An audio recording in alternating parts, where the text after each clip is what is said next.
Hello, my name is Naveen. So today I want to reflect and record a small video about me reflecting on Irish people, Irish music, Irish contribution to the world, and Irish musicians, and how amazing and wonderful they are. I recently learned about the passing of a wonderful musician, Glen Hansard, and it's a very sad news. Uh, about 20 years ago, this man, well, maybe some of you know about him.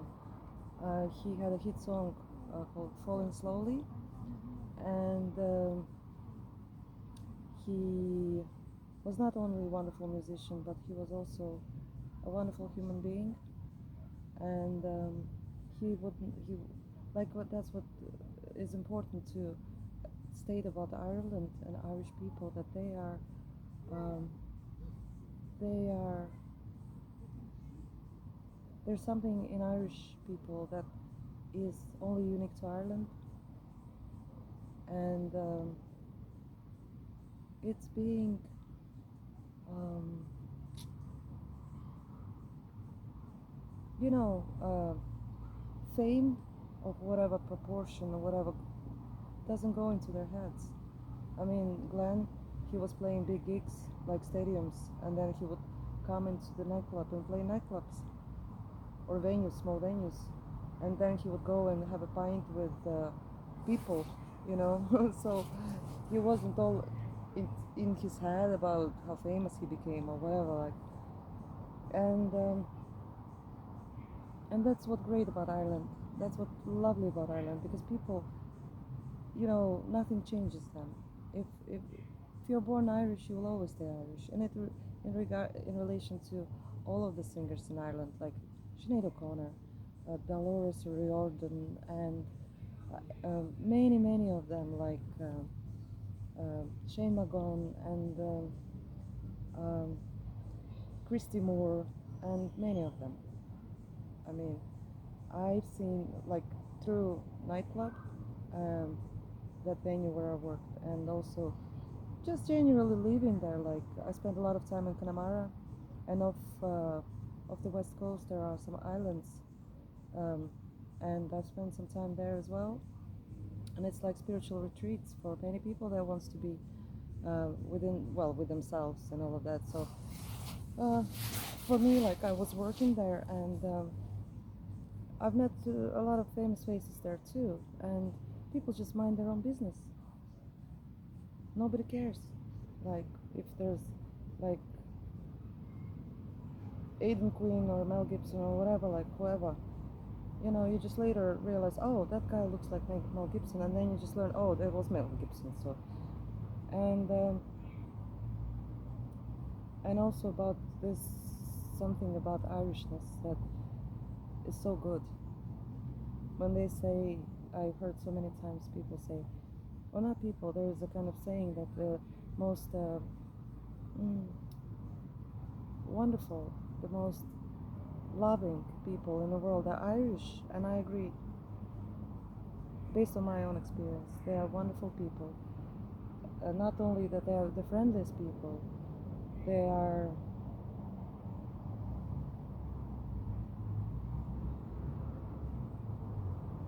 good people.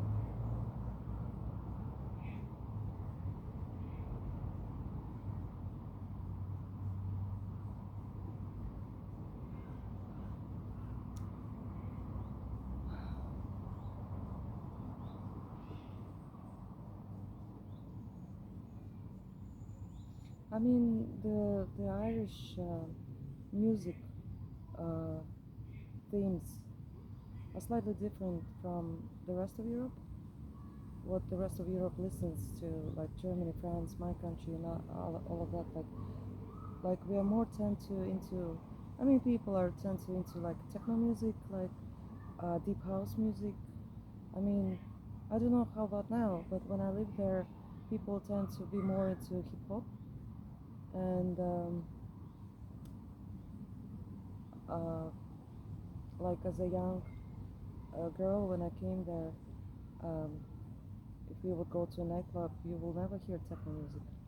You would hear, like maybe at that time, I don't remember what was popular at that time, but whatever was in the charts, like uh, in back then, you would hear it on the dance floor, but nothing like this energy sort of music like techno.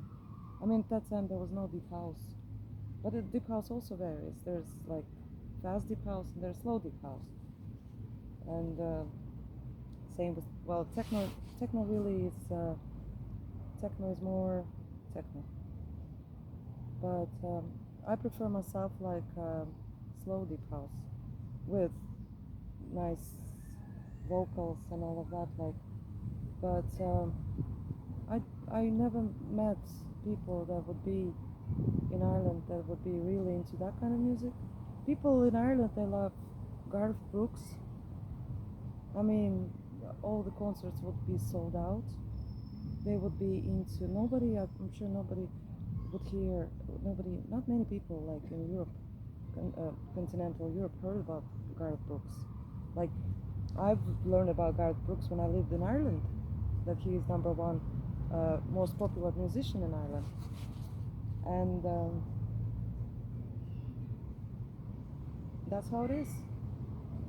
And that's the kind of difference in music. Even like England and Ireland, in terms of music, is very different. Very, however, they're close, you know, but it's very different. Like the themes. Uh, I mean, techno music came from England, but it's not at all. It was never popular in Ireland when I lived there. Well, techno music came either from Germany or England, but I think it was from England.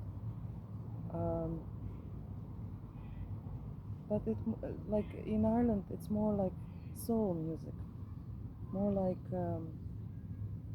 it's like all of their societal pain. Those who know Irish history knows how much pain Ireland went through in terms of English occupation of Ireland, in terms of famine, in terms of other problems that Ireland faced throughout history.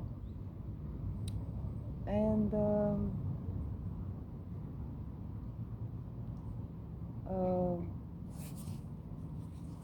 and it reflects in their music. It doesn't matter like traditional music or um, modern music. It reflects in their music. Like you can sense that they all, like women, like example singers, they all sing in the same sort of tone. Like there's a bit of a cry in their voices, and it's like very much reflective of the spirit of the nation.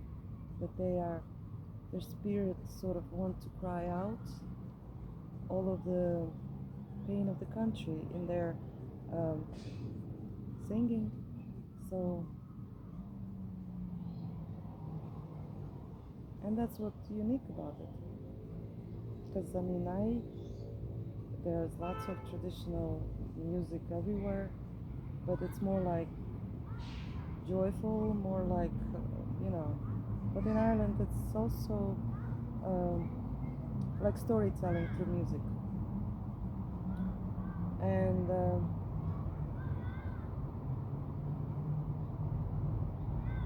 looking back at the history of Ireland,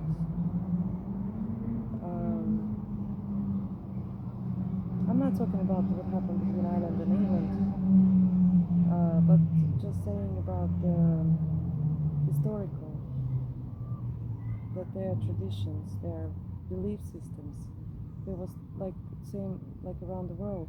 When you like every rabbit hole has 10 rabbit holes under it, and when you at some point you do kind of explore them, and we all know that St. Patrick brought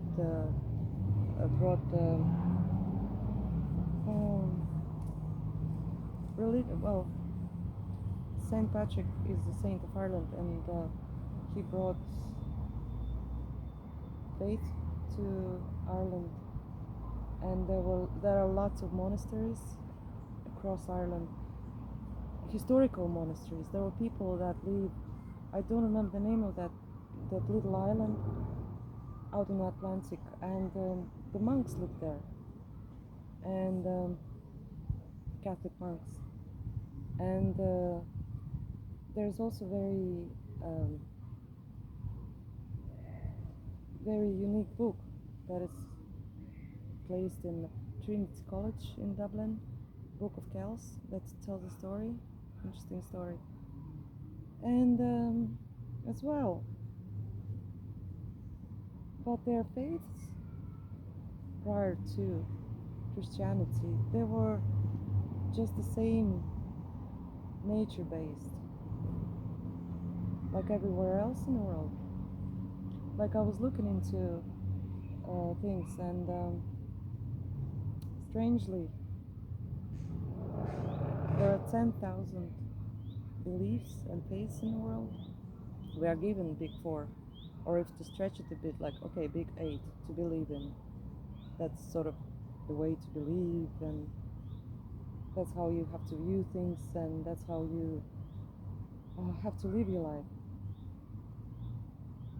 And that's how society is based on fear. That's how my 20s went, when some situations collided.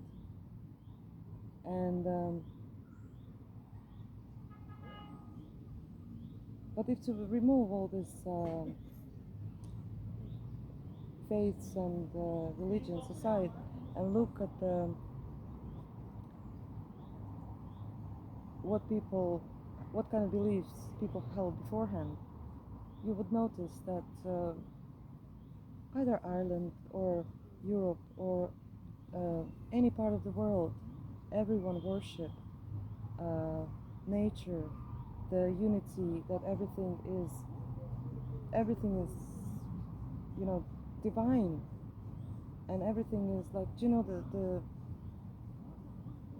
these beliefs of divinity in everything, and connection to the higher realms. And interestingly, thousands of years ago, Ireland, and there are places. In England, that's Stonehenge. In Ireland, there's I can't remember the name of it. It's 5,000 years old, and it's whenever winter solstice happens, there's a certain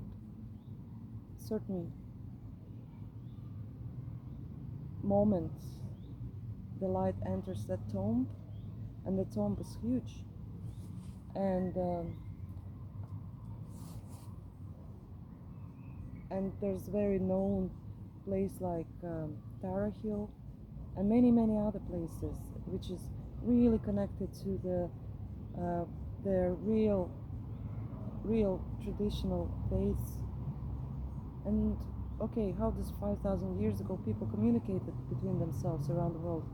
Obviously, if only recently, in the last maybe 100 years, there was this sort of massive communication, kind of worldwide connections and all of this. But strangely enough, when you look into, for example, sub-Saharan Africa, it's the same set of beliefs. They might slightly differentiate, but same beliefs, same nature-based belief, same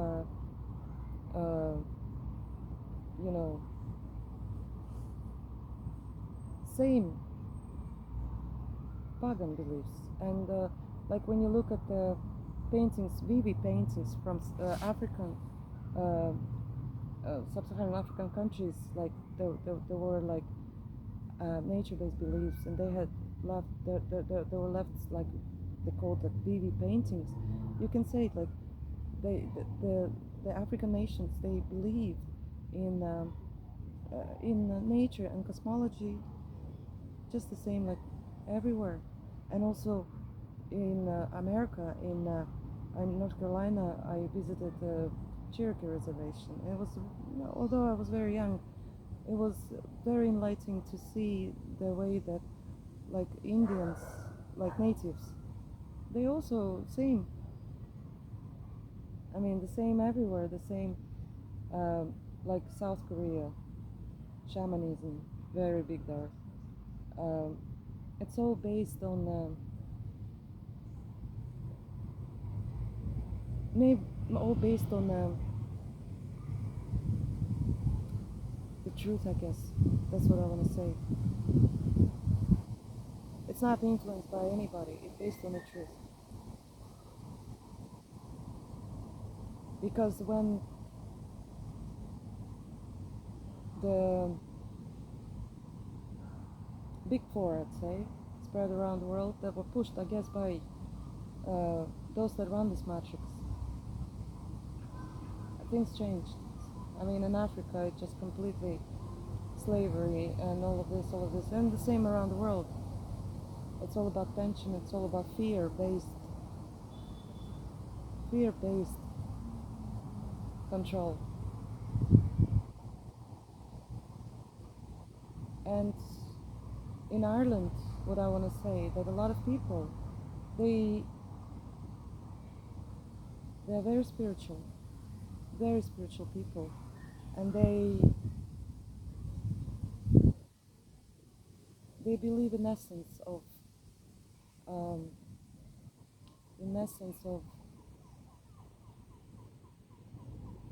life, and it reflects in their music a lot.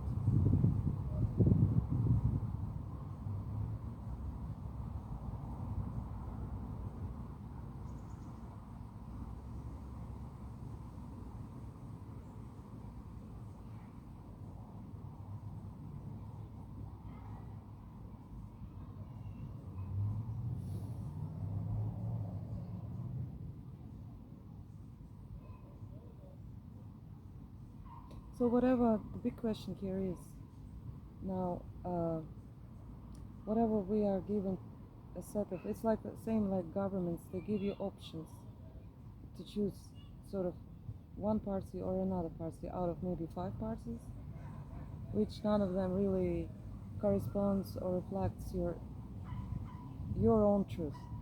Let's call it like that. And same with religion. You're given options to be in a framework of fear in one religion or another religion or third religion, and none of them make sense at the end of the day. Do you know, guys, what I know now? I didn't know in my 20s, and it's very liberating. Very liberating. And I would like to say that most people, what they need to do is study. It will set you free. I really wish that people will finally know that reality is not what they are told. And the same like with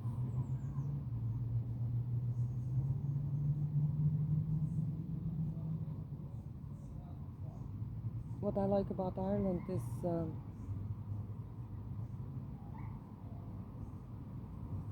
I would say, and I'm not exaggerating this, yeah, you can say like every country is good, has good and bad, blah blah blah, but based on what I've experienced there, it's a very, very soulful, very good place. It's a country of there's some innocence about Ireland that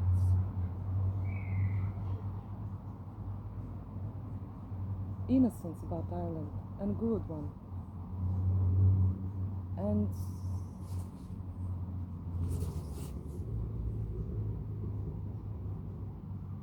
there's something good about Irish. And I'm very sad now because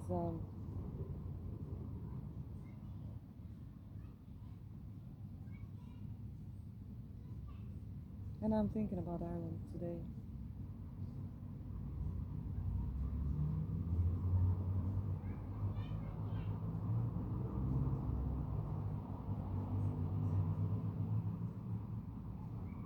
was a really, really good musician and a good man. Good man.